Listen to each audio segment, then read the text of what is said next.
Hello, Nightmare Nemo here, and this is my review of Goosebumps the movie. I've been looking forward to this for a very long time, ever since it was announced, and I finally got a chance to see it on Thursday night. Overall, I really enjoyed it. It has a few problems with it. Some of them are major and some of them are kind of like nitpicks, and the movie's like about like an hour, like 40 minutes or so, maybe 45 minutes. So there's only so much that they could pack into the movie. So there were some things I was hoping that they would focus on, but there clearly wasn't enough time to show some of that. And so I made a list of some of the things I liked and some of the things that I didn't like of the movie.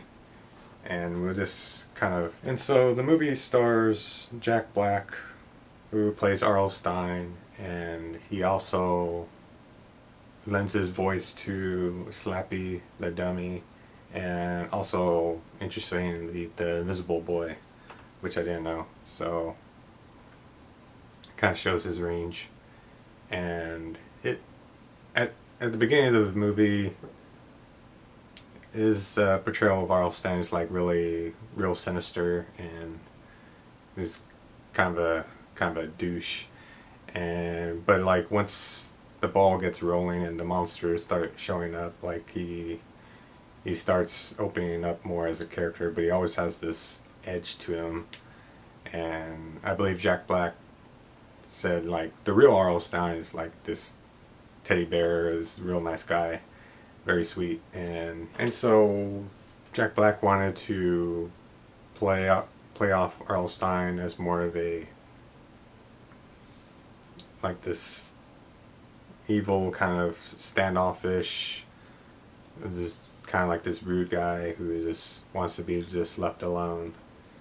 And I think that really plays into how a lot of people think R.L. Stine is in real life. And you're thinking like this guy who's coming up with all these scary stories for kids and stuff, and you're thinking like he looks like this, intimidating kind of guy, and he's totally not that. So I liked his portrayal of him.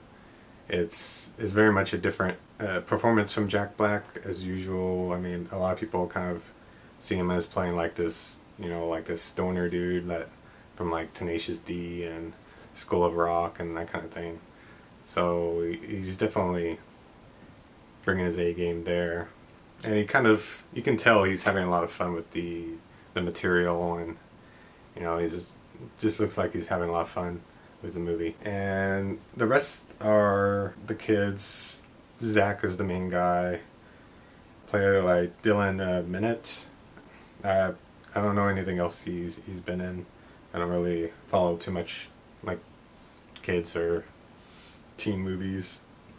And then there's Hannah, the love interest, and the daughter of R.L. Stine, O'Dea Rush. And then the comic relief champ, or champion is his full name, Ryan Lee. And there are a couple other side characters. And so Zach is kind of like this everyday kind of average kid who is this. Him and his mom move into. I don't really remember what the place is, but the reason why they move into this new town is because his father had died, and they wanted to kind of get like this fresh start. And so they move into town, and it just happens their next door neighbor is R.L. Stine, but they don't know it's actually him until later when things start the shit hits the fan. And so he encounters the neighbor girl, R.L. Stine's daughter Hannah, and they kind of hit things off. And at school, like his mom is the new assistant principal, I believe. They have like a pep rally and stuff, and then there's a lot of jokes in the movie because it's more of a comedy and less of a horror movie. I mean, there's things that are kind of scary. So basically, in as quick as I can summarize the movie, Zach moves into a town. He falls in love with the next door neighbor's daughter, who he doesn't know is her father is actually R.L. Stine until later. But he falls in love with a daughter, Hannah, who's homeschooled, and his mom is the new assistant principal of the school. And he meets up with the comedy relief character, Champ. His full name is Champion. That's a joke that pays off later. And that's pretty much it for the main cast. His mom is more of like in a supporting role, and so they moved into this new place to get a fresh start. And so there's some build up there, and there's some genuine moments of drama where they'll let some of this stuff kind of breathe. Once the monsters start getting loose and whatnot, it's full tilt. It's like a roller coaster ride, and is the movie's detriment. It's doesn't really slow down too much, and as one of my main problems with the movie, it's just it moves along too fast, and there's not enough time to let some of the scenes just kind of like go. There's some parts of there's like scenes that happen, but they almost look like they're half finished, or like they were cut to make sure that the movie moves along at a steady pace. And so even some of the jokes, there's like one joke where they have there's these aliens controlled by Slappy, and Slappy is the main antagonist in the movie.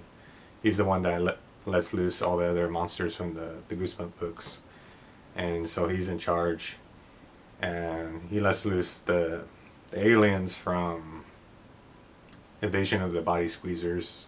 They look a little bit different from the book, but they have these ray guns that freeze people, and so like the whole cast is like walking down Main Street, and they see like all the town people all frozen, and Champ, like, he runs up to this man that's frozen, and he's just like, oh my god, like my dad's frozen. And then it's like, wait a minute, no, this is false alarm, guys, this is not my dad. And this is like a joke that just kind of doesn't go anywhere. Like it looks like if it had the proper build up to it, it would been funny, but it just kind of falls flat. And there's a scene with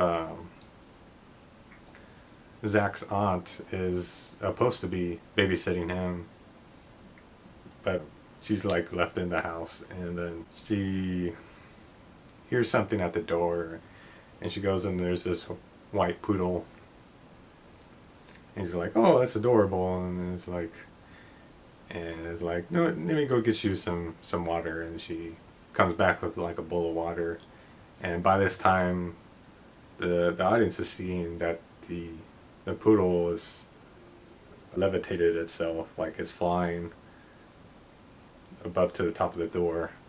And then once she brings the bowl, and she's just like looking at it like, oh, and she drops, it spills the dish. And then that's, you probably seen in the trailer where the poodle is like lets loose its fangs, go like ah and stuff. And the poodle is kind of more of an obscure kind of character. It's interesting because a lot of the more prominent monsters are from like the more noticeable, iconic books, like Slappy from Night of the Living Dummy, and the werewolf from Fever Swamp, and whatnot.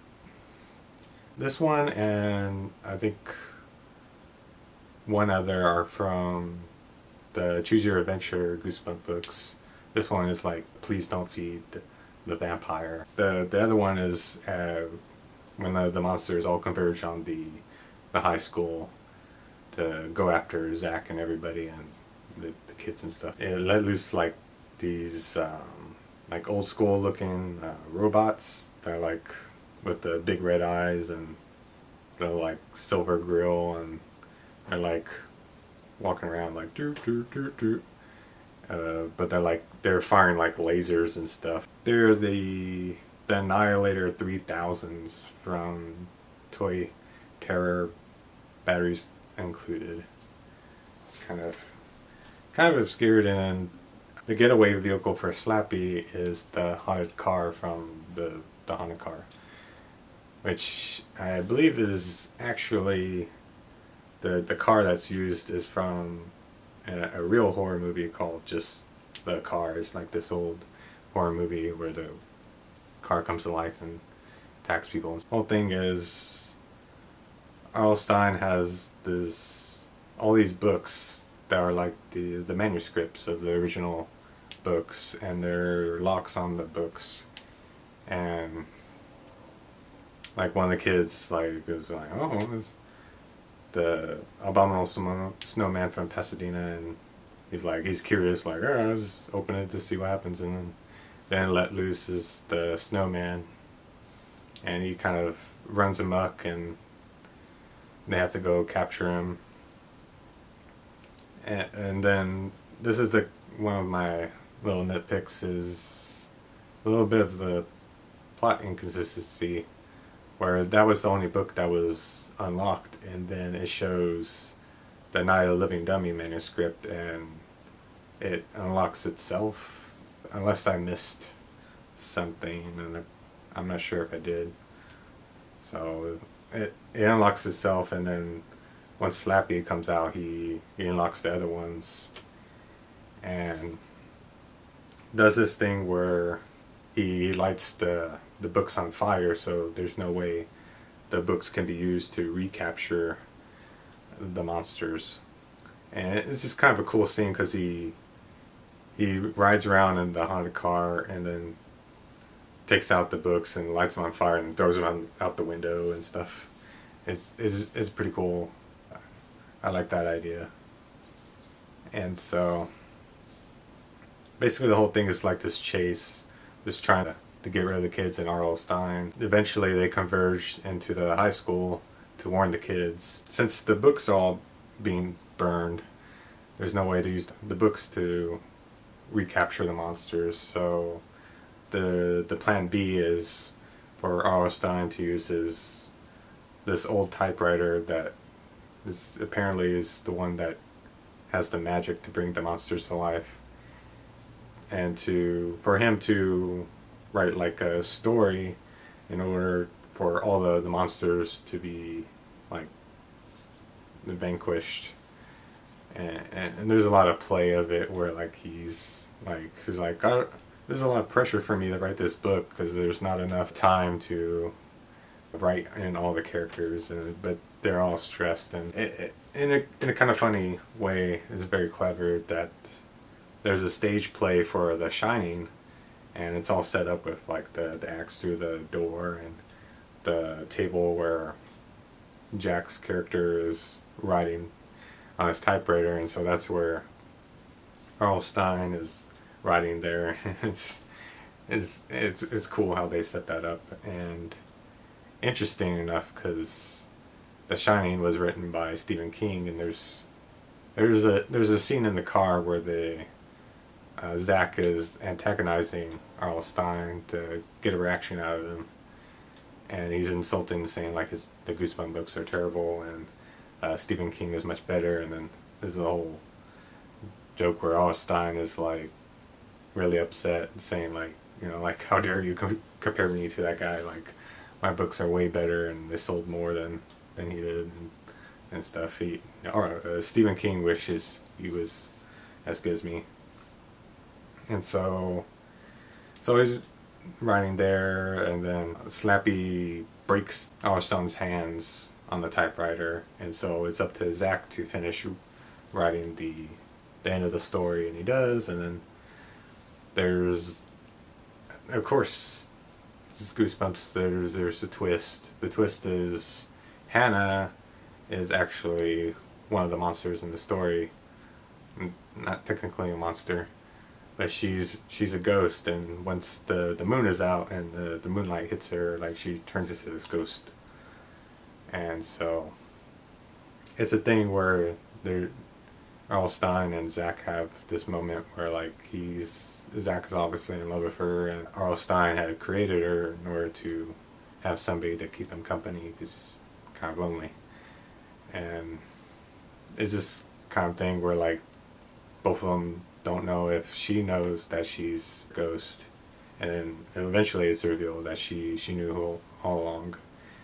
And so, of course, once all the monsters are sucked back in and into the story and whatnot, it and she has to go into, and there's this kind of like tender moment where like Zach has to let go of her, and kind of because it has to have a happy ending. Like at the end, Earl Stein becomes the teacher at the school, and there's a cameo of the actual Earl Stein. It's kind of cool, and like they're having a moment with Stein and Zach where like he's like, oh, I feel really bad that Hannah's not around anymore, and he's like, oh, just look behind you, and Hannah still is brought back because like he wrote in an extra page saying that Hannah's back, and then he burns the book and in the trash, and then it has this really dumb twist at the end. It's just like the sinister music playing, like, oh no, like what's gonna happen, and then it's revealed that the invisible boy, that they forgot to put him in. Wait, it doesn't make any sense because when Zach's writing it, he says like, oh, all the monsters were destroyed, and wouldn't that include the invisible boy too? They said all the monsters and not specifically naming each one, so it doesn't make a whole lot of sense. But I guess since he's invisible, like nobody noticed that he was still around and whatever, and then it shows that the invisible boy's typing on the typewriter something, and there's like, oh, and it ends there. And just kind of go over some of the stuff. I really liked Slappy the Dummy being the big bad of the whole thing, because the performance from Jack Black has this kind of a Mark Hamill kind of Joker from the Batman animated series. Kind of has this affection of it, especially like the laugh is just it's very sinister, and he's just a great character to propel all the monsters, and it's just fun. I like the other cast as well, like the kids and stuff. They all play their roles, and the comic relief character Champ is like a little annoying at times, but generally he's got this charm about him. You can't hate him.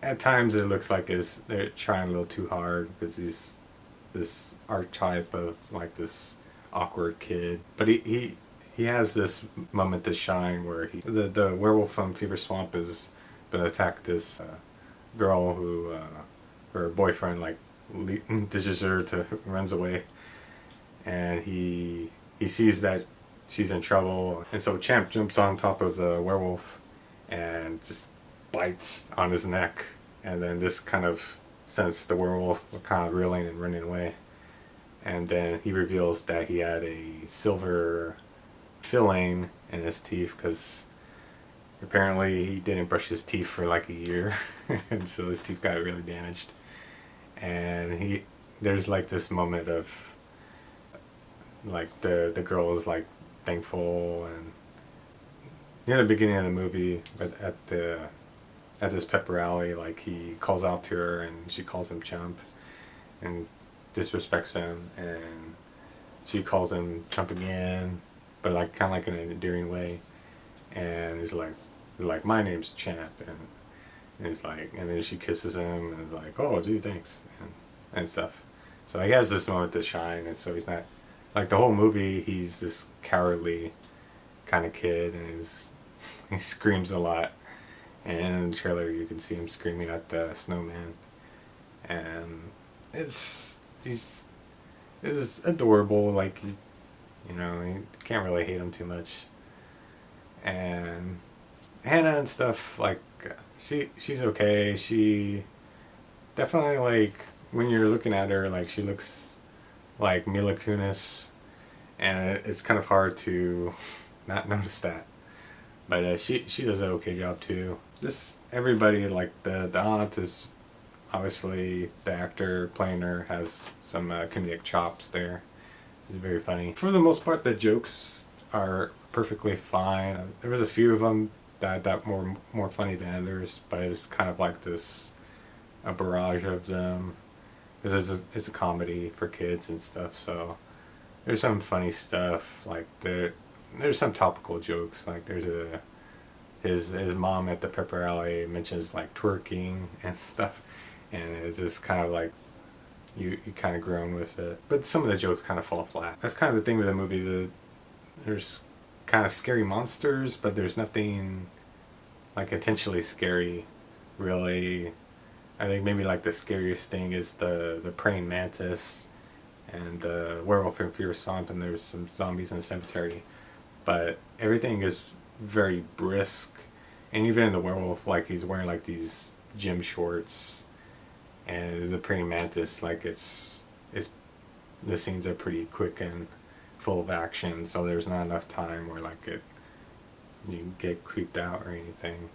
And as with the jokes as well, is this there's not enough bite to it because it has to appeal to the kids, as it's more of a family friendly kind of movie. So I mean, a lot of people complain saying like it's not scary enough, or but it's not what it's supposed to be. I think they kind of forget the source material.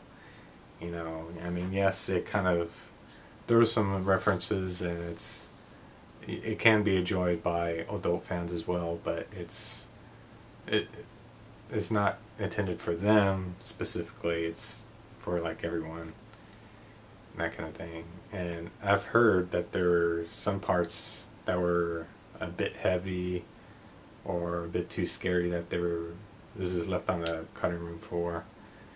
And it'd be kind of interesting to see those scenes in the extras and like the DVD when that comes out. It's just fun seeing a lot of the monsters that we all know from the Goosebumps books. Part of my gripe is like the pacing's too quick. So there's a handful of monsters that obviously get more screen time than others, and a lot of the other ones are just kind of like cameo roles.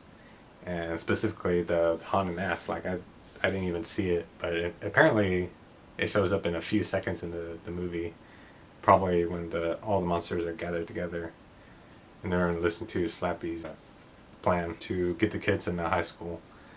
So and there's ones that, like, at one point Slappy unleashes the blob that ate everyone. This like this purple blob thing, and it was kind of built up before because the cops are talking about the original Blob movie with Steve McQueen. So I'm guessing that was kind of a clue as the Blob was going to come in. And I thought, like, if we're going for more recognizable monsters, it may have been more appropriate to have the monster blood, because since the Blob that everyone and Monster Blood are very similar in that they're both blob creatures, and so I think the reaction would have been better if it was Monster Blood instead of the Blob. So I don't understand the choice behind that. So I don't know. Maybe they wanted to kind of include some lesser known ones, like the ones they have done, like the zombie poodle and the killer robots. And there's definitely some newer monsters as well. And I made a list of the monsters. So you obviously got Slappy, you got Werewolf from Fever Swamp, the praying mantis from Shocker from Shock Street, the haunted car from the haunted car, the lawn gnomes from Revenge of the Lawn Gnomes, these killer plants like these Venus flytraps. Those are Dr. Brewer's plants from Stay Out of the Basement. Of course, there's Fifi, the vampire poodle from Please Don't Feed the Vampire. The Nara 3000 from Toy Terror, batteries included. The Blob the A one. There's also like these bugs that are credited as the bees from What Am I Afraid of Bees, I guess. But they're like green in coloration, so maybe that was just some liberty taken with it. There's Murder the Clown from, I believe, from the Most Wanted series. A Nightmare on Clown Street was the most recent Goosebumps series. And another one from the Choose Your Own Adventure is Professor Shock from the Creepy Creations of Professor Shock. And then the Body Squeezers from Invasion of the Body Squeezer play kind of important role where they freeze all the citizens. And a lot of the other ones are just like cameos. Like there's the Scarecrow from Scarecrow Walks at Midnight, and the Lord High Executioner from Night at Terror Tower and stuff. And so the movie probably wouldn't have gone too long if they included all these monsters and given more screen time. So I understand that. And I mean, obviously this is doing pretty well. A lot of the critics like this, and it's a pretty inoffensive movie. It's something that the kids can enjoy, and some that the adults who grew up with the Goosebumps, they can enjoy as well. And it's definitely a movie that harkens back to like the 90s and maybe the 80s, of like those horror movies that are like kind of kid friendly, like Hocus Pocus and some of those Disney Channel like Halloween specials and stuff like that. It's kind of in that vein of, you know, these silly movies with these characters, and it's kind of corny, but it's still enjoyable. You know, I definitely can see this as the movie being like this staple for like Halloween, because it's something everyone can enjoy. It's not just like this slasher movie or horror movie that only adults can enjoy. So it's kind of cool that this kind of movie is out there where kids can get into it. It's kind of like this stepping stone or training wheels for them to eventually, when they grow up, they can watch like real horror movies. And so ultimately, I would totally recommend this movie. If you're adults that grew up on it, it's fun to watch, and if you have kids, then you can take them with you to watch it. If you see it, definitely stick around for the end of the movie. They have this credit sequence that's all animated. It takes the Goosebump covers and kind of shows like the monsters like kind of like animated in like 3D, and there's doing stuff, and it looks really slick. And the movie score is done by Danny Elfman, and it's the sound and the music is just really fits the Halloween mood, and it's fantastic. Definitely, I might even want to pick up the soundtracks. It's really good. So that's what I thought. You know, not a perfect movie, definitely, but it's definitely where it needed to be. It's doing well enough with critics and fans that I think it will definitely get a sequel. So we'll get more of the monsters who didn't get enough screen time. There's this rumor that they might even do like a Horrorland movie. So I mean, more Goosebumps is always a good thing. So we'll see what happens. Alright, thanks for watching, and if you liked this review, maybe you want to check out my Goosebump reviews. So check those out, and thanks for watching.